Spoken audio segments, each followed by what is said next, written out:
નમસ્કાર ખેડૂત મિત્રો, ખેડૂત પ્રયાસ ચેનલમાં આપનું સ્વાગત છે। આજે તારીખ 27 ઓગસ્ટ 2025 સવારના મહત્વના હવામાન સમાચાર। ચેનલમાં નવા આવો તો સબસ્ક્રાઇબ કરી લેજો। ગુજરાતમાં છેલ્લા કેટલાક દિવસથી મોટાભાગના જિલ્લાઓમાં ભારે વરસાદ પડી રહ્યો છે। હજુ પણ આવતા અઠવાડિયે ગુજરાતમાં વરસાદ શરૂ રહે તેવી શક્યતા છે।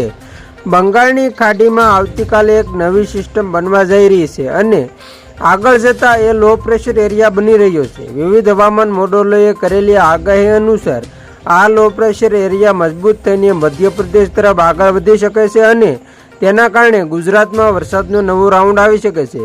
હવામાન વિભાગ અનુસાર 29 ઓગસ્ટ સુધી ગુજરાતમાં છૂટો છવાયો ભારે વરસાદ શરૂ રહે તેવી આગાહી કરવામાં આવી છે। તેના કારણે ગુજરાતના જે વિસ્તારોમાં વરસાદની ઘટ છે ત્યાં પણ વરસાદ પડી શકે તેવી શક્યતા છે। હવામાન વિભાગની આગાહી અનુસાર ગુજરાતના સાબરકાંઠા, નવસારી, વલસાડ તથા કેન્દ્ર શાસિત પ્રદેશ દમણ અને દાદરાનગર હવેલીમાં આજે ભારેથી અતિભારે વરસાદની આગાહી છે। આ સિવાય અરવલ્લી, મહીસાગર, ડાંગ, તાપી અને જૂનાગઢમાં છૂટો છવાયો ભારે વરસાદ પડવાની આગાહી કરવામાં આવી છે।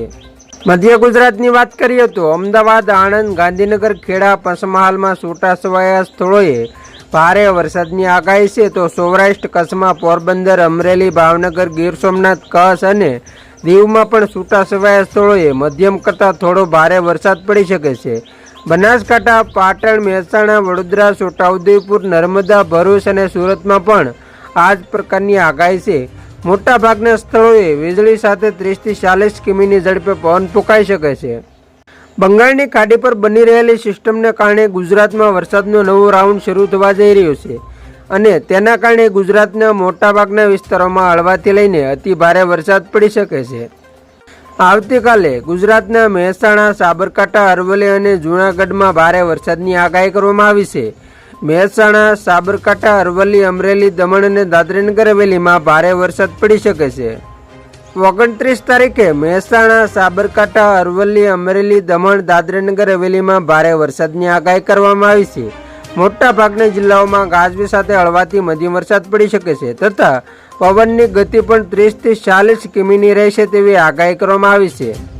તો ખેડૂત મિત્રો, આ હતા સવારના મહત્વના હવામાન સમાચાર। ફરી વખત મળશું નવી અપડેટ સાથે। ત્યાં સુધી જોતા રહેજો ખેડૂત પ્રયાસ યુટ્યુબ ચેનલ।